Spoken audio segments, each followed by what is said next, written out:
नमस्कार दोस्तों, मैं हूं गौरव और आप देख रहे हैं मार्केट रिपोर्ट। दोस्तों, इस वीडियो में कुछ जनरल चीज़ें हम डिस्कस करेंगे। जनरल चीज़ में भी बहुत ही बेसिक चीज़ें कि क्या हमने अपलोड कर दिया है और किस किस तरीके से ट्रेडिंग को हम कर सकते हैं। तो उसकी अगर हम शुरुआत करें, सबसे पहले मैं वो चीज़ें बता देता हूँ जो जो वीडियोज़ अभी वीकेंड पे अपलोड हो गए हैं कल, और अगर आपके पास कोई नोटिफिकेशन ना गया हो तो उसके लिए मैं बता रहा हूँ। यहाँ पर बीटीसी का वीडियो अपलोड हो चुका है। ये कोई सेपरेट वीडियो नहीं है, कंबाइंड वीडियो रहता है सबका, जिसमें बीटीसी को हम कवर करते हैं। और उसके बाद थोड़ा सा और ऊपर क्रूड, कॉपर, निफ्टी, और फिर जिंक, सिल्वर, नेचुरल गैस, और सबसे एंड में हम गोल्ड। ये जो गोल्ड और सिल्वर हैं ये यूएसडी हैं, ठीक है। इनमें मतलब जो कॉमेक्स में ट्रेड होते हैं, जिनकी वैल्यू यूएसडी में रहती है। 23.86 देख रहे हैं, ये 2019.62 देख रहे हैं, ठीक है। तो एक तो ये चीज़ है कि ये जो ट्रेड होते हैं वो कॉमेक्स में ट्रेड होते हैं। दूसरी चीज़, एमसीएक्स में अगर हम देखें तो वो ये वाले गोल्ड हैं। ये गोल्ड है, एमसीएक्स में ट्रेड होता है, जिसका क्लोजिंग प्राइस रहा 62,192 इस वीक का। और सिल्वर एमसीएक्स की अगर हम बात करें तो इसका क्लोजिंग प्राइस रहा 74,525। मार्केट में गोल्ड सिल्वर में क्या ट्रेंड चल रहा है, क्या नहीं चल रहा, इसके लिए गोल्ड और सिल्वर का जो यूएसडी वर्जन है उसको मैं पब्लिक वीडियो में डिस्कस करता ही हूँ आपके साथ। और जो ये वाला है एमसीएक्स वाला, इसे सिर्फ मेंबर्स देख पाते हैं, राइटिंग पे मत जाइएगा। मेंबर्स देख पाते हैं जिन्होंने यूट्यूब को ज्वाइन किया हुआ है, ठीक है। तो एक तो ये चीज़ है। दूसरा, अगर आप मेंबर बने रहते हैं तो उसमें ये चीज़ रहती है कि जो भी कोई एमसीएक्स के लेवल्स होंगे वो आपको इन वीडियोस के थ्रू, गोल्ड और सिल्वर के एमसीएक्स के वीडियोस के थ्रू, ये आपको अपडेट होते रहते हैं कि कौन सा लेवल है, कहाँ पर है।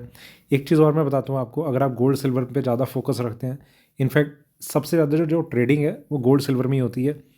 गोल्ड सिल्वर में मैंने हमेशा एक चीज़ पे फोकस रखा है कि सिल्वर और गोल्ड दोनों में ही जो वेटेज है वो इंडियन मार्केट का काफ़ी होता है। इंडियन मार्केट में अगर एक तेज़ी बनी हुई होगी तो वो पूरे ग्लोबल मार्केट में काफ़ी बड़ा इम्पैक्ट डालती है, जब तक कि कोई ऐसा बड़ा इवेंट सामने ना हो जो मार्केट को चेंज कर पाए, ठीक है। तो इंडियन मार्केट को लाइटली नहीं लेना चाहिए। तो हम इस तरीके से ये समझ सकते हैं कि जो सिल्वर का एमसीएक्स में जो प्राइसेस ट्रेड कर रहे हैं, इसमें अगर तेज़ी आती है, फिर इसमें हमें अगर तेज़ी लगती है, तो किसी पर्टिकुलर लेवल के ब्रेक होने के बाद मार्केट तेज़ हो सकता है। एक बार मैं जैसे इसे ओपन करता हूँ, ठीक है। एक एग्जांपल ले लेते हैं कि यहाँ पर एक प्राइस है 73,250, ठीक है। एक XYZ कोई भी प्राइस, और हमें ये लग रहा है कि मार्केट इसे ब्रेक करने के बाद और ज़्यादा नीचे जा सकता है। एक प्राइस हम ये मान लेते हैं कि $22 पे इंटरनेशनल मार्केट में एक प्राइस है जिसके ब्रेक होने के बाद मार्केट नीचे जा सकता है। तो जो एक वेटेज है इसका ज़्यादा होगा कि जब तक ये ब्रेक नहीं होगा ना, तो हो सकता है इसके ब्रेक होने के बाद भी एक थोड़ा बहुत फेलियर नज़र आ जाए। इसकी इंपॉर्टेंस काफ़ी ज़्यादा रहती है। दोनों ही ब्रेक हो जाएंगे तो एक तरीके से एक डबल कंफर्मेशन है हमारे पास चार्ट में, और प्राइसेस फिर और ज़्यादा नीचे की तरफ मूव कर सकते हैं, ठीक है। एक तो ये चीज़ है। दूसरा, गोल्ड में भी इसी तरीके से, पर गोल्ड में मैं समझता हूँ कि सिल्वर से थोड़ा सा कम वेटेज इंडियन मार्केट का है, पर फिर भी बहुत है, ठीक है। और जो चीज़ें गोल्ड और सिल्वर के लिए इंपॉर्टेंट रहती हैं उसमें अगर हम थोड़ा सा ऊपर चलें तो यहाँ पर ये आप देख रहे हैं, ये है गोल्ड सिल्वर का रेशो, ठीक है। यहाँ पर प्राइसेस अपने आप को थोड़ा सा अच्छे से नीचे की तरफ मूव करते हुए नज़र आ रहे हैं। यहाँ पर अगर हम देखें, एक सेकेंड, यहाँ पर करेक्शन आई, प्राइसेस में एक तेज़ी, ये जो तेज़ी आप देख रहे हैं ना, ये पूरी की पूरी तेज़ी तब तक बनती रही थी जब तक गोल्ड और सिल्वर में हम एक मेजर करेक्शन को देख रहे थे। आपने चार्ट पे भी देखा होगा, पिछले 1.5 हफ्ते से मार्केट में कंटिन्यूस करेक्शन थी, जिसकी वजह से गोल्ड सिल्वर का जो रेशो प्राइस है वो ऊपर की तरफ मूव करता चला गया। अब जैसे ही इसमें एक तेज़ी आई है, प्राइसेस यहाँ से नीचे की तरफ टर्न लेते हुए नज़र आ रहे हैं। और ऐसा नहीं है कि मार्केट यहाँ पर अभी रुकने वाला है, ये करेक्शन और ज़्यादा आ सकती है। कहाँ तक आएगी ये कहना ज़रूर मुश्किल है। पर अभी इसमें और ज़्यादा करेक्शन के चांसेस हैं, जिसमें कहीं ना कहीं इससे ये पता लगता है कि अगर मार्केट गिरता है तो अभी के लिए गोल्ड की में जो गिरावट है वो ज़्यादा रह सकती है, या फिर इससे थोड़ा सा हम अलग समझें कि गोल्ड अगर स्टेबल रहता है तो सिल्वर में एक थोड़ी सी तेज़ी बनी रहेगी, और गोल्ड अगर तेज़ होता है तो सिल्वर में तेज़ी काफ़ी तेज़ रहेगी। ठीक है, थोड़ा सा ये चीज़ें कॉम्प्लेक्स हैं, इनमें अगर ना भी आप पढ़ें तो भी ठीक है, पर फिर भी कुछ ट्रेडर्स हैं जो इन पे भी ध्यान देते हैं, तो उसके लिए मैं ये चीज़ डिस्कस कर रहा हूँ। अब एक और चीज़ आती है करेंसी। यहाँ पर अगर हम देखें, यह है करेंसी। ठीक है, ये एक लंबे टाइम बाद हम यहाँ ये देख रहे हैं कि करेंसी में एक कंसोलिडेशन का एक पैटर्न था यहाँ पर मार्केट में। अगर इसे हम बॉक्स के तरीके से देखें तो मार्केट सिर्फ इस रेंज में अपने आप को ट्रेड करता हुआ नज़र आ रहा था। इससे मार्केट बाहर निकलने की कोशिश कर रहा है, ऐसा अभी तक लग रहा है। ठीक है, हो सकता है कि इससे बाहर निकल भी जाए, पर फिर भी ये बहुत स्ट्रॉन्ग कन्फर्मेशन नहीं है कि प्राइसेस नीचे जाएंगे। नीचे जाने के जो स्पीड बढ़ेगी उसके लिए मार्केट को जिस लेवल को ब्रेक करना होगा वो रहेगा 82.71 के नीचे 2 दिन मार्केट का क्लोज होना। ठीक है, 2 डेज मार्केट अगर 82.71 के नीचे अपनी क्लोजिंग सेटल कर देता है, ये प्राइस यहाँ कहीं होगा, इसके नीचे इसकी क्लोजिंग होनी ज़रूरी है, तो मार्केट में एक अच्छी खासी गिरावट करेंसी में हमें आने वाले दिनों में देखने को मिल सकती है। हो सकता है ये इंडिया का कोई चमत्कार हो जिसकी वजह से एक स्ट्रेंथ बन रही है। पर मैंने एक चीज़ और देखी है कि इंडिया की इकोनॉमिक कंडीशन जितना भी बूम करती जाए, पर डॉलर जो है उसका इम्पैक्ट पता नहीं किस वजह से पड़ता है, कैसे पड़ता है, इसमें और ज़्यादा कोई और एनालिस्ट हो वो थोड़ा समझा पाए कि डॉलर क्यों नहीं वीक हो पाता। भले ही ग्लोबल सिनेरियो कैसे हो, अमेरिका कमज़ोर हो रहा है, अमेरिका स्ट्रांग हो रहा है, पर जो डॉलर है उसका डोमिनेंस इतना है पूरे मार्केट पे कि चाहे कहीं कुछ भी हो रहा हो, कोरोना आएगा तो इस पे बहुत बड़ा फ़र्क नहीं पड़ेगा, कोरोना नहीं आएगा तो इस पे बहुत बड़ा फ़र्क नहीं पड़ेगा। खैर, उन सब चीज़ों में अगर कभी डिटेल में हुआ तो कोई डिस्कशन बन सकता है। फ़िलहाल ये एक प्राइस लेवल है जिसके नीचे अगर मार्केट आता है तो मार्केट में डॉलर में एक वीकनेस देखी जा सकती है रुपी के कंपैरिजन में।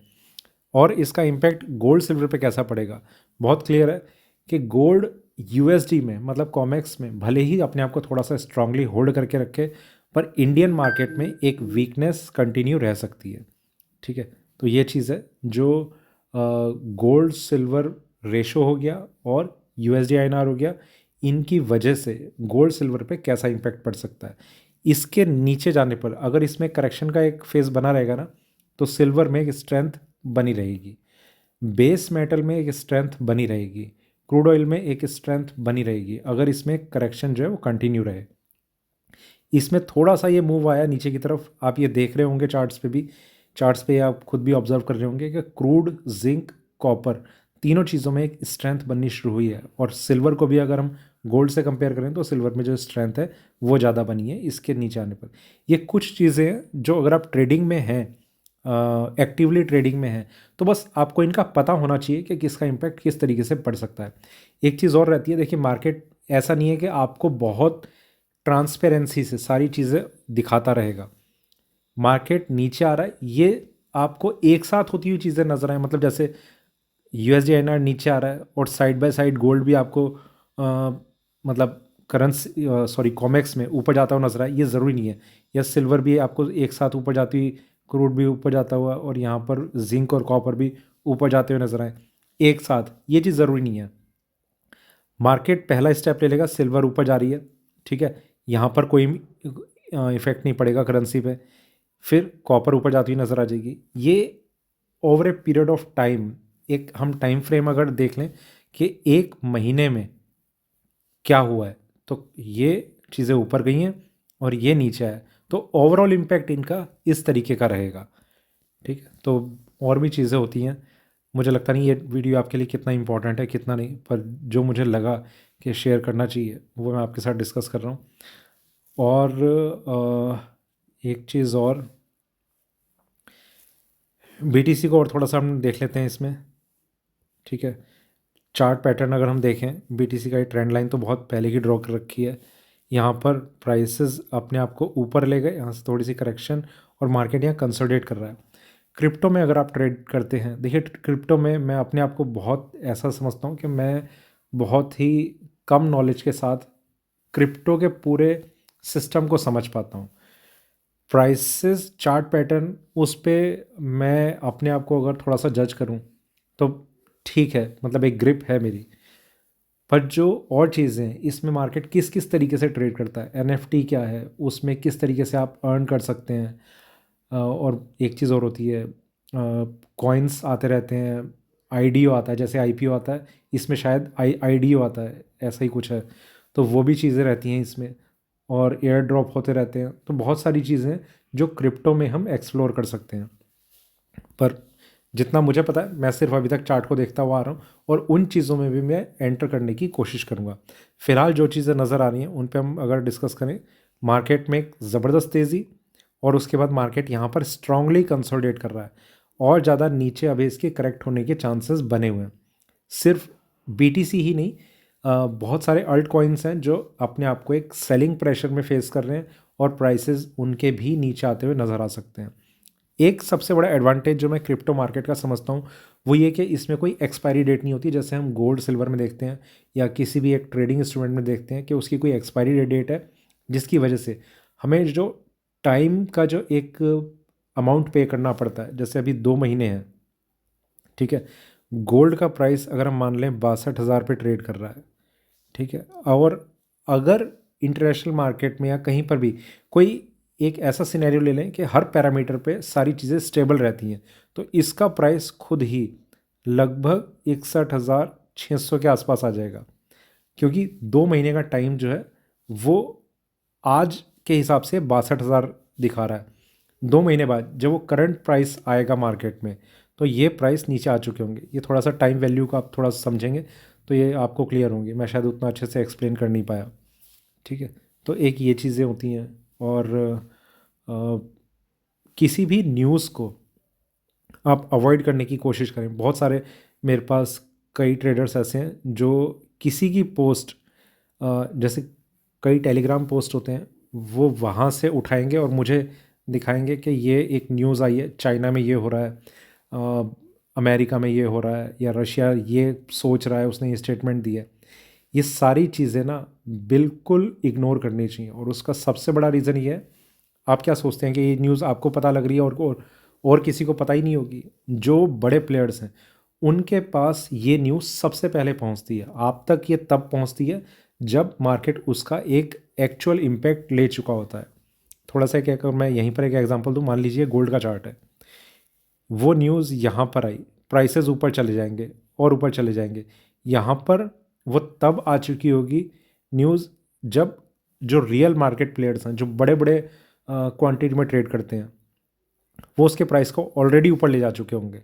फिर जो उनसे छोटे इन्वेस्टर हैं, पर फिर भी उनका अगर आप एक वैल्यू मान के चलेंगे तो वो भी एक फंड मैनेजर के तरीके से काम करते हैं, तो उसकी वजह से प्राइसेस और ऊपर चले गए। आपके पास न्यूज़ आते आते शायद इतना टाइम लग जाएगा कि आप यहाँ पर ख़रीद रहे होंगे, यहाँ पर वो न्यूज़ आपके पास आएगी, और फिर आप देखेंगे कि मार्केट में अभी कुछ हो नहीं रहा, न्यूज़ आ चुकी है, एंट्री लेते चलते हैं, और आपको पता लगेगा कि प्राइस जो है थोड़े दिन में यहाँ पर आ गए, ठीक है। न्यूज़ को स्ट्रिक्टली अवॉइड करें। जो डेटा होता है ना, उसका इम्पैक्ट ज़रूर पड़ जाता है, वो भी मैं ये मानता हूँ कि सिर्फ इतना पड़ता है कि मार्केट में अगर तेज़ी बनी हुई है तो डेटा से कोई बहुत बड़ा फ़र्क नहीं पड़ेगा। बस इतना है कि उस टाइमिंग के लिए मार्केट वेट करेगा, जैसे 7 बजे डेटा आना है, ठीक है, शाम के 7 बजे आना है। मार्केट में सुबह 12 बजे से 7 बजे तक प्राइसेस जो हैं वो एक रेंज में ट्रेड करने हैं, ना ऊपर गए ना नीचे गए, जैसे ही 7 बचेंगे, क्योंकि ओवरऑल ट्रेंड मार्केट का काफ़ी तेज़ है और प्राइसेस जो है यहाँ कंसोलिडेट करने हैं, फिर वो और ऊपर जाएंगे, चांसेस उसके ऊपर जाने के ही होंगे। यहाँ पर अगर कोई डिप भी लग जाता है ना, तो मार्केट एकदम से रिकवरी दिखा के ऊपर चला जाएगा, क्योंकि ट्रेंड ऊपर का है। क्या कोई न्यूज़ थी, एक बार अगर मैं आपको फिर से वहीं ले चलूँ, गोल्ड के चार्ट पे या सिल्वर के चार्ट पे चलते हैं, सिल्वर का थोड़ा सा ज़्यादा ठीक रहेगा। सिल्वर, ठीक है। यहाँ पर आप ये सोचिए, क्या कोई न्यूज़ थी जब गोल्ड ने एक ऑल टाइम हाई टच करा और प्राइसेस जो थे वो स्ट्रेट एक डाउन साइड को कंटिन्यू करने लग गए? कोई न्यूज़ नहीं थी, कोई डेटा नहीं था, एक सेलिंग प्रेशर ऐसा बना हुआ था जिसने आपके अंदर एक पैनिक क्रिएट कर दिया। एक सपोर्ट लेवल को हम डिस्कस कर रहे थे, यहाँ था 22.46, ठीक है। मार्केट उसके कितना करीब आ गया आप ये देखिए 22.50। इस प्राइस तक मार्केट ने अपना लो टच किया और यहाँ से जो टर्न लिया है प्राइसेस वापस से यहाँ पर आ चुके हैं। और ऐसा नहीं कि मार्केट यहाँ रुकने वाला है, करेंसी में चांसेस हैं कि मार्केट नीचे जाएगा और ये सिल्वर में चांसेस हैं, हो सकता है कि थोड़ा बहुत कंसोलिडेशन दिखा दे पर ये प्राइसेस ऊपर जाएंगे। तो क्या रीज़न था ऐसा कि मार्केट नीचे आया? एक रीज़न तो हमें यहाँ पर समझ में आ जाएगा कि ये वाली जो कैंडल क्रिएट हुई है जब सिल्वर 3000 पॉइंट ऊपर थी एमसीएक्स में, कि सिल्वर में ये तेज़ी इसलिए आई है क्योंकि एफओएमसी मीटिंग में इंटरेस्ट रेट को लेकर जो डिसीजन आया उसका मार्केट ने इस तरीके से इफेक्ट दिखाया। ठीक है, मैं मान गया। यहाँ से लेकर यहाँ तक क्यों प्राइसेस आए? क्या रोज़ कोई एफओएमसी मीटिंग हो रही थी जिसकी वजह से प्राइसेस नीचे आ रहे थे? कोई किसी के पास एक सिंगल आंसर नहीं है, पर प्राइसेस नीचे आए हैं। डेटा इम्पॉर्टेंट होता है, पर कितना इम्पॉर्टेंट है ये आपको समझना होगा। ट्रेडिंग लेवल्स बहुत इंपॉर्टेंट होते हैं, वो अगर ब्रेक होते चले जाएंगे तो मार्केट में कहीं ना कहीं तेज़ी पे तेज़ी या मंदी पे मंदी बनती चली जाएगी। ठीक है, तो फिलहाल तो इस वीडियो को यहीं ख़त्म कर देते हैं। एक्सप्लेन करता रहूँगा तो बहुत सारी चीज़ें हैं, पर वीडियो अच्छा लगा हो तो लाइक करें, शेयर करें, बने रहें मेरे साथ, देखते रहिए। और हाँ, एंड में एक चीज़ और है, आपको अगर मुझसे कनेक्ट करना हो तो मार्केट रिपोर्ट 08 ये आईडी है, सॉरी ये आईडी है, ठीक है, ये आईडी है टेलीग्राम पे, ये ग्रुप नहीं है। जो ग्रुप है वो है मार्केट रिपोर्ट MCX। यहाँ आप ज्वाइन कर सकते हैं और व्हाट्सएप पे आप मुझे मैसेज कर सकते हैं। रिप्लाई ज़रूरी नहीं है कि ऑन द स्पॉट हो जाए, पर मैं कोशिश करता हूँ कि अगर सही क्वेश्चन है या कुछ पूछा गया है, देखिए सर्विस वाला रिप्लाई मतलब आप ये जानना चाह रहे हैं कि कहाँ पर ख़रीदें, कहाँ बेचें, वो एक अलग चीज़ है। वो मैं सिर्फ पेड सब्सक्राइबर्स को ही करता हूँ, या कभी कभी हुआ तो सबको मैंने कर दिया। व्हाट्सएप नंबर है 827009 डबल, क्या नंबर था मैं खुद ही भूल गया, 1 मिनट, 8279440008। ठीक है, तो ये नंबर है, इस पर आप मुझे व्हाट्सएप कर सकते हैं। कुछ अगर पूछना हो आपको, मुझसे कुछ डिस्कस करना हो